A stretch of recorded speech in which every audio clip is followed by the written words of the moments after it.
Welcome to the Long Thread podcast about spinning, stitching, and weaving by hand. The podcast is presented by Long Thread Media, publishers of Spin-Off, Handwoven, Piecework, and Little Looms magazines. Find us online at longthreadmedia.com.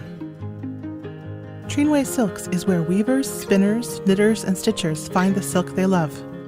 Select from the largest variety of silk spinning fibers, silk yarn, and silk threads and ribbons at trinwaysilks.com. You'll discover a rainbow of colors thoughtfully hand-dyed in Colorado. Love natural? Trinway's array of wild silks provide choices beyond white. If you love silk, you'll love Trinway Silks, where superior quality and customer service are guaranteed. Learning how to weave but need the right shuttle? Hooked on knitting and in search of a lofty yarn? Yarn Barn of Kansas has been your partner in fiber since 1971. Whether you are around the corner from the Yarn Barn of Kansas or around the country, they are truly your local yarn store with an experienced staff to answer all your fiber questions. Visit yarnbarn-ks.com to shop, learn, and explore. I'm your host, Long Thread Media co-founder Anne Marrow. Gale Zucker is a photographer and fiber art lover. From photo essays to model shoots, her portfolio includes editorial and commercial work. Gale, thanks for being with me. Well, thanks for having me. So a lot of the folks that we talk to on the Long Thread podcast, their tool for fiber arts is a spinning wheel or a knitting needle or a weaving loom. And in a lot of ways, your fiber arts tool is a camera. So can you tell me a little bit about how those two things kind of fit together for you? Like, how did you wind up on the fiber arts beat? Okay. I love how you put that. That's pretty cool. So I am a lifelong knitter and maker. Like I grew up in a family where you just learned to knit and crochet. My grandma owned a dry goods store, but her main thing was giving knitting lessons on the sidewalk. So that was just a thing I did. And then my camera was something that I became, I guess, kind of obsessed with when I was in middle school. And I eventually went to journalism school for photojournalism because I've always been interested in the storytelling qualities of photography. And especially when I started out, which was working in newspapers and magazines, it was very, very male dominated, very macho kind of business. And like knitting and wool and anything to do with knitting or fiber arts was sort of my de-stress personal thing that I did. And then my work was completely separate. And I happened to be really good at quirky stories and also at kind of very intense and sensitive stories. And so the more I would do things that were kind of intense and sensitive, the more I would knit and de-stress. At the same time, I live in New England, and some of my clients were like the New York Times and some travel magazines like Coastal Living and Yankee Magazine. And so they would give me assignments that would be having to do with sheep. Like I specifically remember a New York Times editor once saying to me, "I have the craziest story, Gale. There's somebody who has a sheep farm, and then she makes yarn from the wool and she spins it and she weaves it, and we can call it sheep to shawl. Isn't that amazing?" And I was like, yeah, it is. But I would do a good job on the sheep stories because I was secretly really into it. And so I would get assigned more of those. So I sort of facetiously started a portfolio called She Shoots Sheep Shots, never thinking I would say it out loud. I mean, it was just like I wouldn't even show it to anyone except clients who knew me extremely well. But eventually I got to a point where I had done a series of really kind of very intense projects. It started out with doing a book about what happens to kids who age out of foster care, which was often very grim.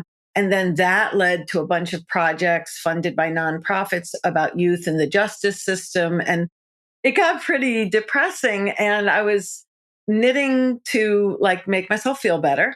And a client who was a book agent said to me, "If you ever have an idea for a book project, like, let me know and I'll pitch it." And I'm sure she thought I was going to say something like super, super duper social issue justice related.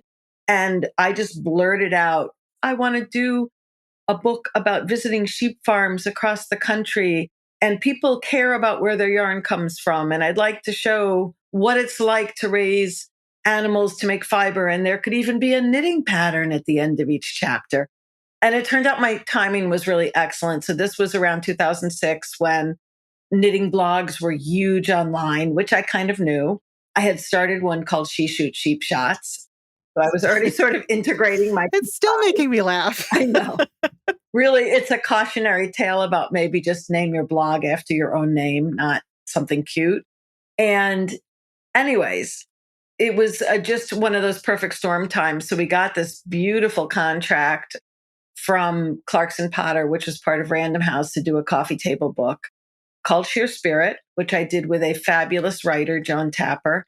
And it came out in 2008. And that sort of led me to have the light bulb moment that I could seek other work using my skills as a professional photographer and a photographer who did storytelling for publication, but apply that more to the fiber arts world. So one thing leads to another, as it often does. And I think the first project I did after that is I shot the second book for Modern Daily Knitting, who at that time were going by a different name.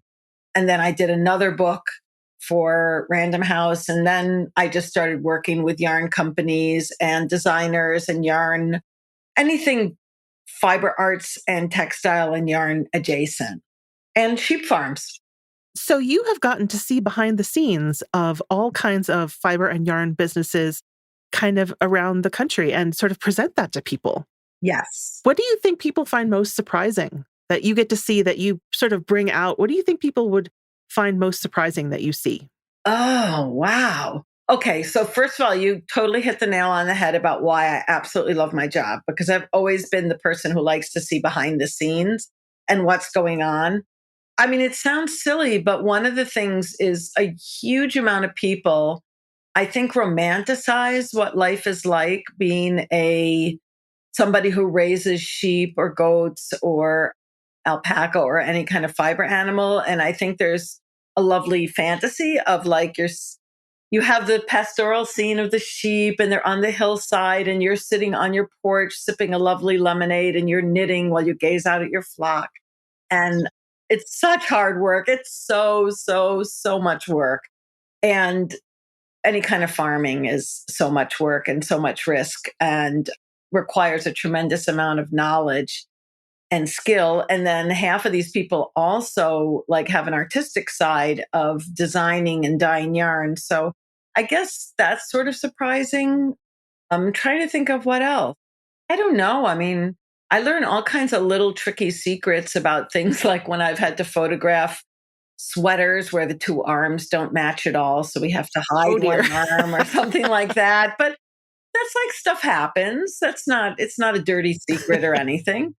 I think that's it. I get to meet the best people. So that's like really fun because I get to meet anyone on the spectrum in our industry, from like super knit celebrities to people who are just kind of brilliant at what they do, whether it's being a natural dyer or designing things or even designing the kind of sheep you breed to make the most perfect yarn, which I think that's another thing that people are surprised about, that a lot of wonderful yarn starts with like really just even designing the kind of mix of sheep that you want to have so that it ends up growing the kind of fleece that you'd like to spin into a kind of yarn that you want to knit.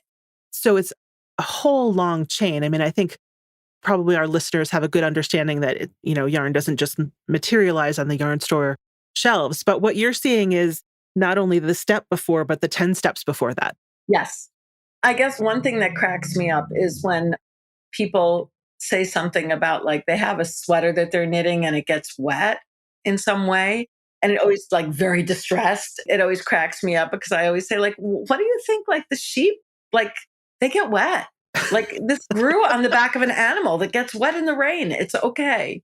And I think that the way that media and social media have developed, it's so much more important these days for everybody in the sort of the chain community to have good images. So I feel like there's never been a time when it's more important to have a partner who can show what's going on. Because I think when I first started knitting, people were a lot more willing to read 10-page articles with maybe one photo per page. And now we engage so much more with pictures that having somebody visually tell the story. Yeah, which I'm glad for myself. And I'm a visual person, so I do really well when I have lots of visual support for anything I'm doing or making. But that's true. I mean, it's kind of, there's so much pressure on the pictures that you show that represent your business or your art or whatever it is you're doing, because at this point, most of us take in our media on a phone and you are scrolling along. Like if you think about social media, you're scrolling along on this little phone that's like 6 inches by, I don't know what, 3 inches.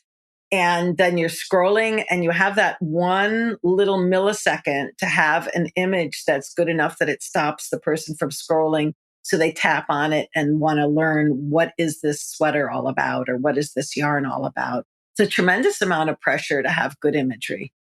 And now a word from our sponsors. Sustainability and regenerative ranching have been a way of life for the ranches of Shaniko Wool Company for decades. They're the first farm group in the U.S. to achieve certification to the rigorous International Responsible Wool Standard and Nativa Regenerative. Shaniko ranches raise merino rambouillet sheep in the western U.S., delivering a fully traceable wool supply that gives back to the earth and its ecosystems. To learn more and discover Shaniko's yarn partners, visit ShanikoWoolCompany.com. The Adirondack Wool and Arts Festival is the perfect way to spend a weekend surrounded by over 150 craft vendors in Greenwich, New York. Discover a curated group of vendors featuring the best of wool and artisan crafters. Throughout the weekend, enjoy workshops, free horse-drawn wagon rides, free kids' crafts, a fiber sheep show, and a sanctioned cashmere goat show. Join us September 21st and 22nd, 2024, and every fall. For more information, visit adkwoolandarts.com. That's ADKWOOLANDARTS.com. And now back to the show. So you talked about starting off with, photos as storytelling, but they're also having different jobs. So there's like the marketing part, the branding part. So has that changed the way that you take your photos at all? Or is it just sort of, I'm going to use the same skills with a different kind of mindset? I don't even think it's a different mindset. I mean, basically, marketing is telling the story of a product. And certainly establishing a brand presence is telling a brand story. I mean, that's even a phrase that I hear clients say when they hire me. I think that's one of the things that sometimes I think that's what makes my work maybe look a little different than other people's, is no matter what I'm shooting, I still think of it as I'm telling a story. So whether I'm doing an editorial project or a very strictly commercial project, I always shoot it as if I'm telling the story. And the story might be about a wonderful sweater, or it might be about a brand of yarn, or about a person who needs to sell their services, but it's still a story. Are you more involved with putting this story together for some of the sort of marketing and things than when you were, for example, like taking photos of people aging out of foster care where it was just capturing something that was already existing? Do you know what I mean? Like you have to set up the shot. Yeah, but you actually have to do that in photojournalism as well. I mean, it's not faking it, but you still need to figure out a way to break down a situation into units that help make a good visual sequence or a story. So I don't think I'm any more involved. Some clients will bring me in right at the beginning and say, like, here's my goal. I want to create like a really nice set of visuals for my brand to show what it is I do and what I make. And we might brainstorm together how best to do that and discuss their aesthetic and talk about visual situations. And other people, it's sort of like I come in and they sort of have an idea of what kind of imagery they want. And then honestly, I finish up the job, they look at the work, they're like, oh, I love these. And I have no idea what they're going to do with them until I see it used either in a publication or in advertising or on a website. Sometimes it's like a year later. So given that you sort of started off in fiber arts because you were interested in it, and knowing that you have a passion for all these things, I'm surprised that you don't have a flock of sheep in the yard. Are you tempted to bring home all of these stories and all these yarns and sweaters? Yes, I am. I really love animals. Okay, I live in a beach neighborhood and our yards are very, very tiny and definitely not sheep welcome in the neighborhood. The houses are really close together because the beach is like just at the end of the street.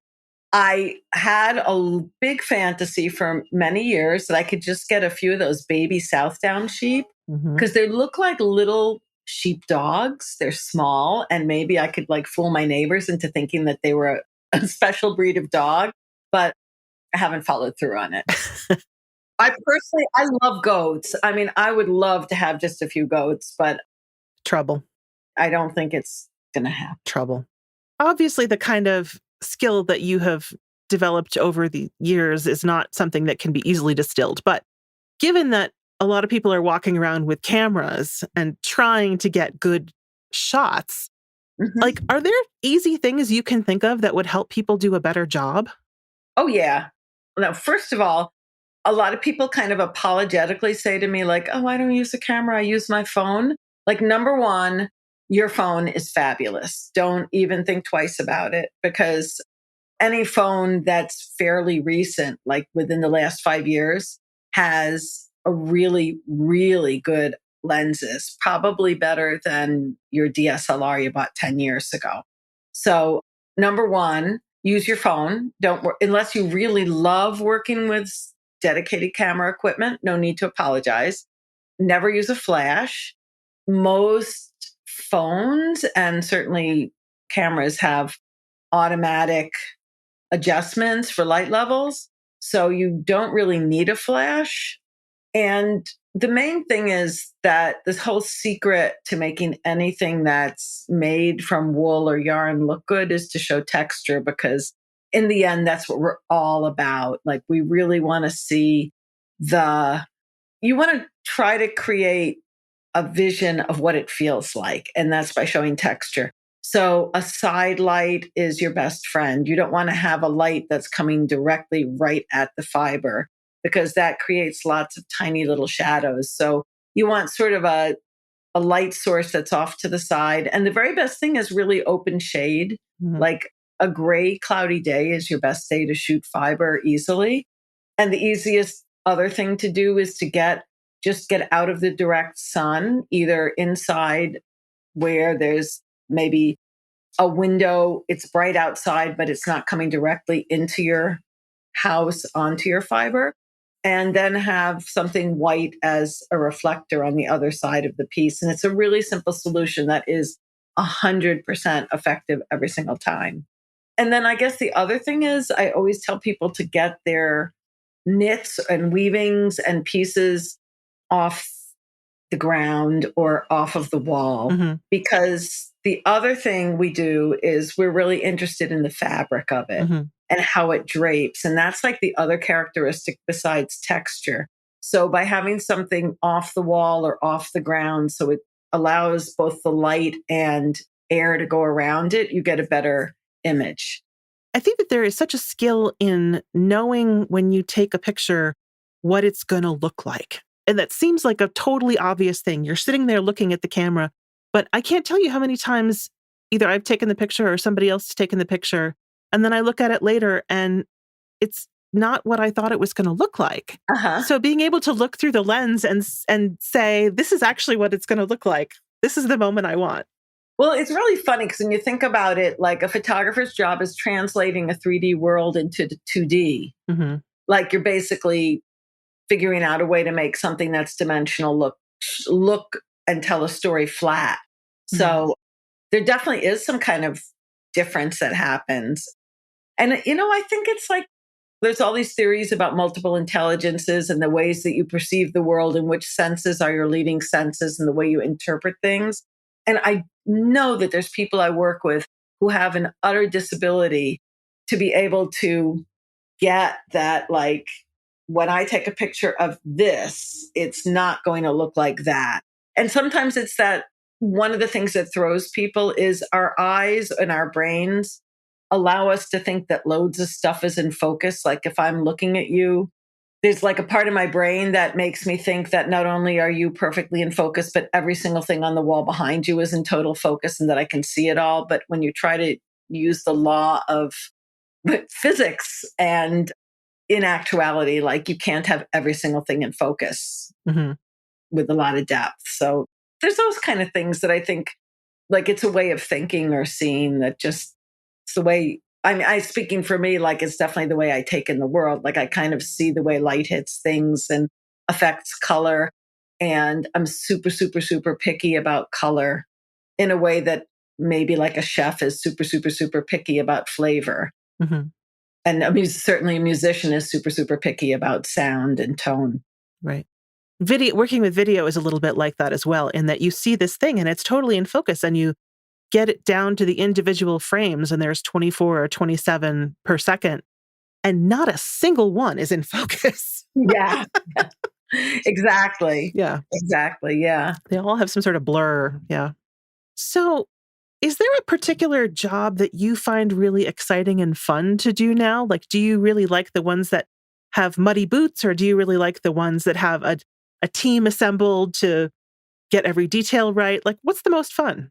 I like the variety. Honestly, I mean, I have to say, like, the photo essays that I shot recently for you for Long Thread Media, this sounds like a softball question, like you set it up, but I Sorry. promise to anyone listening, you didn't. Like, those are fabulous days to me. That's like me living my best life ever, going to a goat farm and spending the day photographing the story of what goes on there. Because partly because it's like a subject that I love, but partly because it is a variety of different kinds of shots. There's basically, it encompasses like showing people doing something, it shows the animals, it shows fiber, it shows product. It's sort of this like I love the problem solving aspect of photography. And so it's the trying to figure out like what's the best way to get on the ground and show the sheep from an angle where the sun is also looking good on their fiber. And then also, how can we photograph this person doing something in a way that will tell the story? And I love that, that's really, really fun to me. But on the other hand, I do a lot of very produced photo shoots that involve a crew, sometimes a really large crew, working with assistants and digitechs, and even sometimes a video person, makeup artists, stylists, clients on set. And those are really fun too, if it's the right group of people, because it's working as a team and it's very collaborative. And it's really, really rewarding to do that because you're sort of as a group making a vision happen that you might have started with as an ideal. And then you kind of all put it together and everyone's got their own little role to make it all come together. I was just listening to a podcast recently with actors, and they talked about the old rule of not working with children or animals. And you definitely work with animals. I do. And sometimes I work with kids too. And I got to say that working with human children, I think, is more difficult than working with animals. But I guess it depends on the animals. I once had this really angry, pregnant yak. Ooh, those are big. Yes, definitely not the kind of animal I would work with again. But most of the animals I work with are pretty happy to have a human around. Well, this isn't a fiber animal, but one of the garments that you shot for us in mid-June, it's this beautiful sweater from Amy Tyler, which I'm really excited to release, but it's in a barn and there's a donkey in the picture. Yes. Hey, what was the donkey story? There were two donkeys on that farm and they were adorable donkeys. Like they had that sort of, how some donkeys have this coloration so it almost looks like they have eyeliner on. Mm-hmm. And it was really charming because the woman who owned the farm had named them after her parents. Mm. So their names were like Jim and Julia, which made it even more charming. And she had warned me that one of the donkeys was not super friendly and the other was a sweetheart. So I was ignoring the one that was not super friendly, and the one that was supposedly the sweetheart, we were trying to get the model, who was a little nervous around animals as well, to be brushing the donkey out that's a wonderful sweater. They're wearing this great sweater. And we had really nice light coming in to show the texture. It has an interesting design feature. And then the donkey just got really ornery and came around behind me and headbutted me in the behind, and like completely, like almost knocked me over. I was completely shocked. I was like, what? I was just saying nice things about you, you little donk. I thought we were friends. Yeah, I thought, right, exactly. I thought we were friends. You would have expected that from the goat. I know, exactly. No treats for you. So maybe it's because I started knitting just before that time in 2006, 2008. I started knitting in the early 2000s, that it seems to me that everything in knitting and yarn has changed so dramatically in the last 20 years or so. But as somebody who's had it all kind of in front of your lens, do you notice that as well? Or is it something where it's kind of like this kind of comes around again? Well, that's an interesting question. I don't know. I do think the level of sophistication of imagery that goes with knitting has just been skyrocketed up since the early blog days. Hmm. I think that when I first noticed and kind of got on board with the online blogging world, which was sort of, I think around 2003, it was just sort of the joy of connecting with lots and lots of other knitters. Because previous to that, I had my mother and sisters who knit, and I had one good friend, and those were the only people I ever talked about knitting with. Like it just wasn't a thing. And I even think around then there wasn't even a yarn store in my area. There had been one and a couple of them, and they had closed. And predating the internet, you really even couldn't, you could buy mail order yarn, but you couldn't see it before you bought it. It was not like going online. So when early knitting blogs started and Knitting Magazine, like I think a lot of people didn't even have broadband yet. So the pictures were kind of small and not really very good. And people's expectations for looking at sweaters or looking at yarn were not that high. And then as the internet and broadband and digital photography became more sophisticated and the equipment became better, and as more and more people were photographing their knitting and buying patterns, and certainly Ravelry helped level up the expectations of what you could see when you were going to be making something. I think that just like over the last 20 years, like the quality of photography of things in the knitting and yarn industry has just really come way up. And I think it's just expected to be better. And I know that sometimes, like if I'm bored, I'll go onto Reddit and go onto some of the knitting subreddits, and people will discuss things like complaining about somebody whose pictures don't really show, you can't even see what's going on in the knitting. And that used to be like not an expectation, I guess. I still remember one of the very first knitting books I worked on was a reissue of a book by Maggie Righetti called Knitting in Plain English. And one of the chapters is, you can tell what's wrong with the sweater by the way they've posed the model. And it was all about trying to hide things and I remember thinking, oh, it can't possibly be that way anymore. They can't possibly be pinning garments anymore. Well, I will neither confirm nor deny that. No, I mean, I think there still are tricks that are used to try to hide flaws or misfits. And honestly, some of it is not like meant to be deceptive in any way. It's just that human bodies come in such a big range. So sometimes in its sample, one of the things I see a lot is you can say that we need a model with a 38 bust, let's say, because we have a sweater that 40 inches and they want a couple inches of positive ease. But a person with a 38 bust could be someone who has slender shoulders and slender upper arms, or it could be someone with really broad shoulders and thicker upper arms and a thicker neck, and the sweater is going to look completely different. And if it's a sweater that's been designed for somebody with bigger shoulders, it can look wrong or need to be kind of adjusted to look good, even though it is technically the right size. So I like using like a really wide range of models with all different kinds of bodies, and sort of sometimes we use real people models, which is really, really fun because I think that the diversity of the human body and the diversity of like the human presentation is what makes it really interesting. So that's just a whole other subject. But I think that has to do with like whether I don't know, is it hiding flaws or is it, do we all need to look like Barbie dolls in our sweaters? So that's another conversation. I do think that knitters have gotten more sophisticated about looking at photos and demanding photos that are clearer, but also really expecting there to be some more integrity in the photo. So, I mean, I used to, especially earlier on, I used to work with stylists who would just pin the backs of the garments. And over time, it became clear that that was not acceptable. And it was partly because knitters who could talk to each other on Ravelry started demanding, no, I want to be able to see the whole thing. Right, right. Well, I think that's true. And I would think for the most part that when I'm photographing, for the most part, there's nothing being hidden. Mm-hmm. And sometimes mistakes are made in samples sometimes too.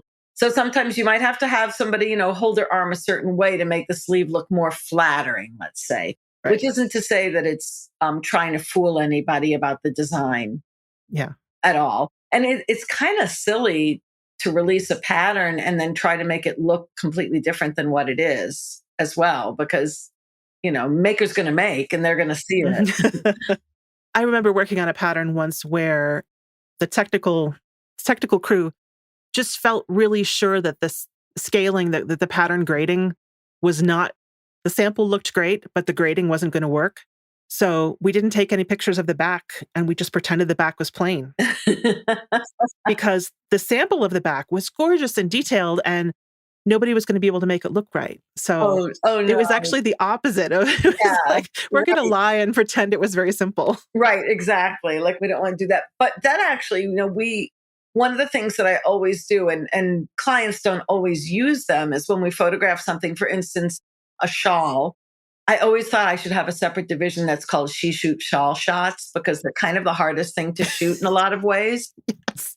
But I always try to show like we call it the winged, we have our little jokes on set. Like we call it the winged migration shot. Like I always try to do one shot that shows the shawl in full array spread out because it's really hard for a knitter who's looking at a pattern, and especially a newer knitter, to figure out like how big is this thing and how does all this edging like play out across the length of it. So we always try to do a shot that has the model showing the full wingspan. And like I have several knitting photography pet peeves. One notoriously is I really, really despise the cliche of the model in a knit holding an empty coffee mug. And then even worse is wandering in the woods holding an empty coffee mug. Like it just is like come up with something else. Like I understand that you want to do something with your hands. Like don't do the coffee mug. And then staring sadly into the coffee mug really drives me crazy. So I've heard clients like quietly say like, just don't suggest the coffee mug to her at photo shoots. But one of the other things is, so like there's, like a few conventions and like when you're photographing a shawl, you really want to make sure like when a model or a person puts on a shawl, they put it on over their shoulders often first, and then they face the camera. But that ends up being the picture of your chest or the shirt or whatever you're wearing under the shawl. So I'm always really careful to like try to shoot, if it's an over the shoulder picture, then try to shoot it from a 3/4 view so you can actually see the shawl, and then do alternative ways of wearing the shawl. Like I tend to wear shawls like sort of bandana style or sort of like wrapped around and around. So I'll do that. So I think that that's like sort of knitting photography conventions that have come up over time, is to show that. And then definitely showing details, or if it's lacy, make sure that shawl is held up in a way so that the light goes through it and you can actually see what the lace pattern looks like. Because if you have a lacy shawl, but it's all gathered together and it's wrapped around your neck, you just have texture without patterning. I have more opinions about this than I ever realized, and you're bringing them all out. Speaking of photography pet peeves, Lisa Schroyer, who used to be the editor of Knits, had a pet peeve that we worked with a photographer in common once. And I said, well, what if you look out the window? And the photographer looked at me and said, well, Lisa never wants a model looking out the window at the man who got away. That's really funny. I had a client who we'd photograph a lot of cardigans, and her pet peeve was that she didn't like the unbuttoning the cardigan picture because she thought it looked kind of like creepy. And I was like, sometimes. And she said, might have been like specifics to go with certain things, but everybody has something. And out here in Colorado, where we're kind of high desert, the thing that we have for a nice background is often a brick wall. But oh my gosh, you could have years of magazines that are full of models standing against brick walls. It's Okay. just, Now, I would like to say I'm firmly on record by second only to the empty coffee mug is the brick wall. I mm, think it's just an awful background. mm, And part of it is, I mean, I understand why people do it because, first of all, it's there. And second of all, sometimes I think it can be used like to signal, I don't know, like something interesting, like you're in an urban area or something. But the truth is, like a red brick wall, like that color red does not go good with any skin tone, no human skin tone. I don't care what ethnicity or shade you are. And second of all, like if you really look at a brick wall, like you've got the bricks and then you've got all the mortar, and it's a very, very busy background. that's true. It's a lot of texture and it's super busy. So, like a painted brick wall, I gotta say, Mhm. but your standard red brick wall, yeah, Yeah. no. Now, I used to do a magazine, a digital magazine about knitting socks. And I will say, socks are hard and feet are weird. Oh, totally agree with that. Probably socks are harder than shawls because, like, that's shooting a whole sock book or a whole sock magazine. That's super challenging because you can't really, it's hard to show with the full body Mhm. because, and, showing the human element, your face is way up there and your socks are usually way down there, unless you have somebody who's very flexy. And then the other thing is if you just put socks on and then take a picture looking down, it's like you're photographing two wool covered spatulas. I mean, it's just not good, or fish or something. It's just not good. So I try to, when I shoot socks, I try to get them off the floor so that at least the light can go completely around them. And then the shape of the foot is like a little less like squished down. But it's hard because you have to come up with like some poses that look natural that actually have your feet like that. So putting them up on something or even standing on a bench helps, or finding some kind of situation like sitting on stairs or on a wall or something like that is usually a good solution. There's a reason why there's all of these special techniques for knitting socks because your feet, you go from an up and down cylinder to this weird little bend and then something that's flat. Uh-huh. It's just getting all of those angles. Socks are fun to knit though. So true, so true. And these are all things that people don't think about.